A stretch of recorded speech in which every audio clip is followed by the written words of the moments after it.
and the Federal Reserve are pushing. Here is what Trump said after he spoke to Vivek about that issue. And tonight, I'm also making another promise to protect Americans from government tyranny. As your president, I will never allow the creation of a central bank digital currency. Do you know about that? No, it's an interesting issue to raise in New Hampshire. New Hampshire tends to be a state that is opposed to government intrusion. It's a state that often values privacy, things like Bitcoin and blockchain and other kinds of cryptocurrency. And for a long time, the argument was that if we introduced Bitcoin, if we allowed cryptocurrencies to flourish, it would enable people to engage in financial transactions anonymously. It would make it difficult, if not impossible, for the state to engage in the kind of digital surveillance that it loves to engage in. And it would essentially mean that we would be free from state monitoring in the way in which we spent our money. Is the creation of a central bank for digital currency relevant to the emergence of Bitcoin and other cryptocurrencies? In other words, would the creation of a central bank preclude the ability of these other cryptocurrencies to emerge and flourish? I think it's related, but I don't think it is a competitor to Bitcoin. I think central bank digital currencies, people think of it as being something that would undermine Bitcoin, but I think it's going to be the best advertisement for Bitcoin. Because the value proposition of Bitcoin is not so much that it is digital, because your government's fiat currency is currently predominantly digital. Only a very tiny fraction of US dollars is printed into paper money. The vast majority exists as digital money. So the digital part of Bitcoin is not the important part. The important thing about Bitcoin is that it is censorship resistant, meaning that anybody can transact and nobody can kick you off the network. Anyone can join the network. And that its monetary policy is predictable, algorithmic, and it's set in stone and nobody can change it. So Bitcoin precludes governments being able to manage monetary policy and from being able to censor transactions. And so what central bank digital currencies do, the value prop that is being advertised by people like the Bank for International Settlement, is precisely that it allows governments more censorship, more control, and more monetary policy supervision and more fiscal policy supervision.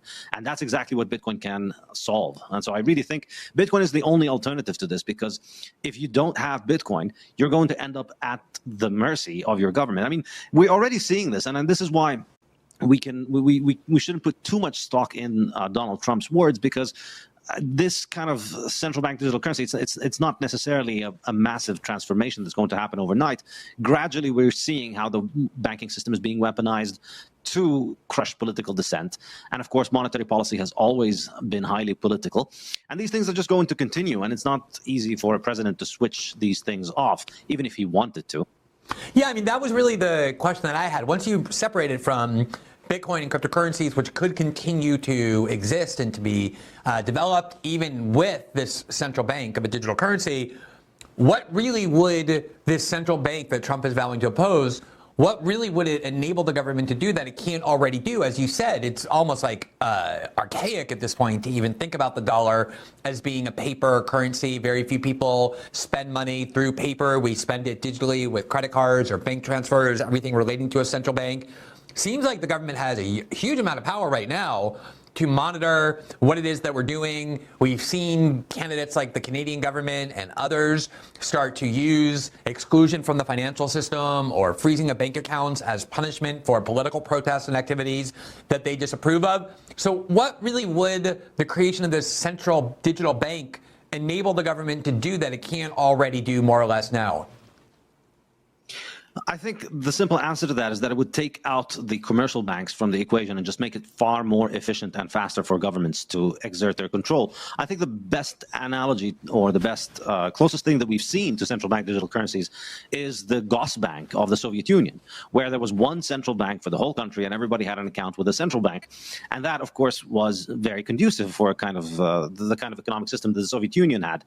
Whereas today, it's a little bit more complicated because you have to call individual banks and you need to, conduct this business through the commercial banks. So I think perhaps operationally, the most significant aspect of this might be that it puts commercial banks out of business. This is one possibility because it makes their job obsolete, because governments can just give you a central bank digital currency, an online wallet, and then that makes your bank obsolete. And now you're banking directly with the Fed.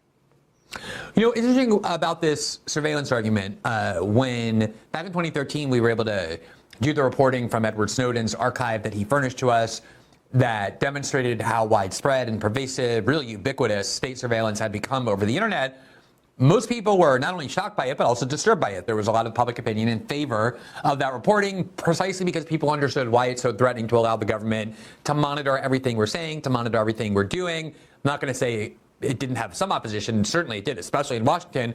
But a lot of people said, yeah, I think it is very disturbing. They could easily see why they wouldn't want the government being able to monitor the internet. When it comes to currency, it seems like for whatever reason, people suddenly lose the understanding of why privacy and why anonymity matter. And of course, I'm sure you've heard this many times, the argument tends to become, well, look, if we allow financial transactions to be conducted anonymously, without government detection, without government monitoring, it will empower all the bad people, the people who traffic in drugs, the people who trade child pornography, the people who are laundering money, the people who are doing all sorts of illegal things, to be able to do it without detection.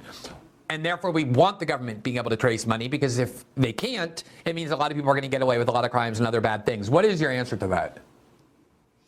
I think if you really want to look at crime, the big leagues of crime, they don't use things like Bitcoin. That's not really very useful for them. They use things like JP Morgan and HSBC. That's where the real criminal activity goes, because these financial institutions, with the current monetary system, wherein they have an enormous amount of monopoly power, because the central bank has a monopoly. The central bank licensing of banks is a very limited process, which grants them a high degree of monopoly. And therefore, and also, these banks are able to effectively create money. Every time a bank makes a loan, it is creating new money and bringing it into existence. So that's ideal. If you wanted to perform serious criminal activity, you'd want to have one of these international banks that has the ability to create and destroy money across borders. And that's what we see. I mean, these major banks have paid billions of dollars in fines, and they've been implicated in all kinds of criminal activity. So it may be the drug dealer on the street who might be using digital currencies, but the big cartels are using the big, playing in the big leagues with the HSBC, basically, and these large banks. And I think ultimately it's the same argument with freedom of speech. Would you rather live in a society where one person gets to decide who gets to say what, or would you rather have the freedom of having everybody have the freedom to say what they want, and then people have the freedom to decide what they believe? And I of course, believe in the second option, and I think financially it's the same thing. I'm willing to accept the idea that unsavory types of people might be able to do transactions that I can't stop, because I know that the cost and the damage that would come from having a central authority being able to dictate who gets to do what kind of transaction is far more damaging and far more dangerous. And, look around over the last few months. I know you've been pretty outspoken about the genocide in Gaza. I'm Palestinian myself. I've been following this. I know thousands of people. I've heard about thousands of people in the U.S. and Germany and other Israeli puppet states who have had their livelihoods destroyed because they've spoken out about this. And I think people like you should be really concerned about this. People like your audience as well. I presume your audience is generally probably about one standard deviation higher in terms of intelligence, conscientiousness, and ability to notice what's going on in the world. And this is not going to be popular. Moving forward, they're going to be mobilizing all kinds of censorship regimes. And with the way that it's going with financial assets, you don't really own anything unless you have Bitcoin. Everything that you have can be taken away from you pretty straightforwardly. So right now it's with banks, but with central bank digital currencies, it'll become even easier for them to confiscate all of those things. And even if you think you have hard assets, stocks, bonds, all of those things are going to become easier and easier to confiscate. And we're already seeing precedents being set with the confiscation of the reserves of Russia and confiscation of the property of Russian individuals in the West. And I wouldn't be surprised if this is expanded further and further to punish political dissent. I'm glad you raised that example, because I do think one of the inherent recognitions that we have, maybe as American citizens or people who grew up in countries where they're inculcated with the idea that we're supposed to be a free society, is the fact that there is a cost to every freedom. If you allow free speech, you're going to allow people to express views that might actually be harmful, that might contaminate other people in terms of their thinking, that might even lead them, induce them, encourage them to engage in violence. If you'll force the police to get a search warrant before entering homes, it's going to make it more difficult to catch some criminals. Some criminals will probably get away. These are generally costs we're willing to pay for the freedom, because the alternative is so much worse. For whatever reason, when it comes to currency, people can't comprehend that same analysis that, oh, well, if we don't allow the government to monitor every financial transaction, bad people are going to get away with things that they shouldn't get away with. But in terms of the political dissent issue, we have seen a huge escalation in the amount of censorship and all kinds of other forms of punishment for dissent, in particular in the war in Gaza, for support for anyone who's critical of what the Israeli government is doing.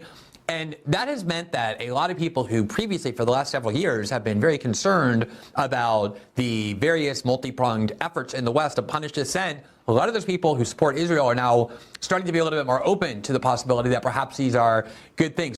Increasing power that is being consolidated to exclude people from the financial system. PayPal now partners with the Anti-Defamation League and asks them to identify ideological extremists. Anyone the ADL says that's an ideological extremist can lose their account on PayPal. We've actually heard lots of reports now of people increasingly not being able to open bank accounts or stock trading accounts or brokerage accounts because of whatever people discover about their online expression. How concerned are you about this trend where people are not just being excluded from one payment system here or one payment system here, but increasingly from the entire financial system because of how digital and concentrated it is due to their political views?